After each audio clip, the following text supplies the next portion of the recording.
Menurut PISA, Program for International Students Assessment, Indonesia menduduki peringkat 62 dari 70 negara. Terlebih menurut penelitian Land Princhens, profesor dari Harvard Kennedy School, ternyata pendidikan anak-anak di Jakarta tertinggal 128 tahun dibandingkan dengan negara-negara lain.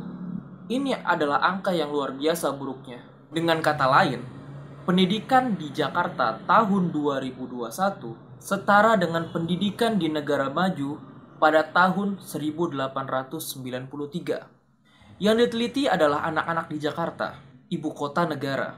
Bagaimana jika yang diteliti adalah anak-anak Indonesia yang tinggal di daerah 3T? Tertinggal, terdepan, dan terluar. Itu adalah peringkat anak didik. Lalu bagaimana dengan peringkat guru-guru di Indonesia? Menurut hasil ujian kompetensi guru nasional, rata-rata UKG, uji kompetisi guru nasional adalah 53,2 dari 100. Tentu ini adalah nilai yang kecil, kurang dari cukup. Yang artinya, baik peserta didik ataupun pengajarnya sama-sama mendapat nilai dan peringkat yang buruk.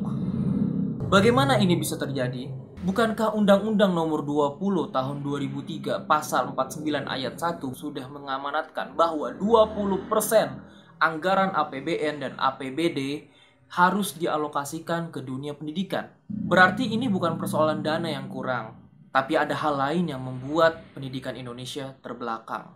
Apa itu? Menurut pengamatan saya adalah sistem dan budaya pendidikan Indonesia yang masih terbilang buruk.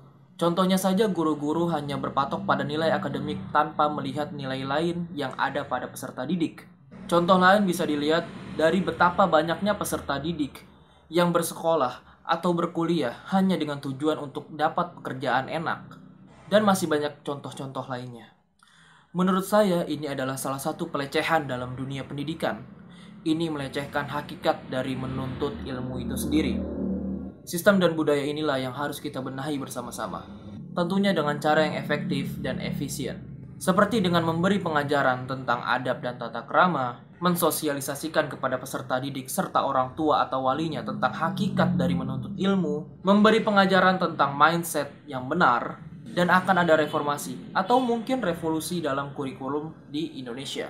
Tentu kami juga akan mengajak kepada para ahli dan para pelaku pendidikan untuk membicarakan dan menyusun ini semua. Banyak yang harus ditata dalam pendidikan di Indonesia. Salah duanya adalah sistem dan budayanya. Ini adalah hal fundamental yang harus diperhatikan lebih jauh. Semua anak bangsa berhak mendapatkan pendidikan yang baik dan benar, sesuai yang diamanatkan dalam Undang-Undang Dasar 1945 Bab 13 Pasal 31 Ayat 1. Tiap-tiap warga negara berhak mendapat pengajaran. Maka dari itu, pendidikan adalah hal yang sama-sama kita harus benahi dengan serius.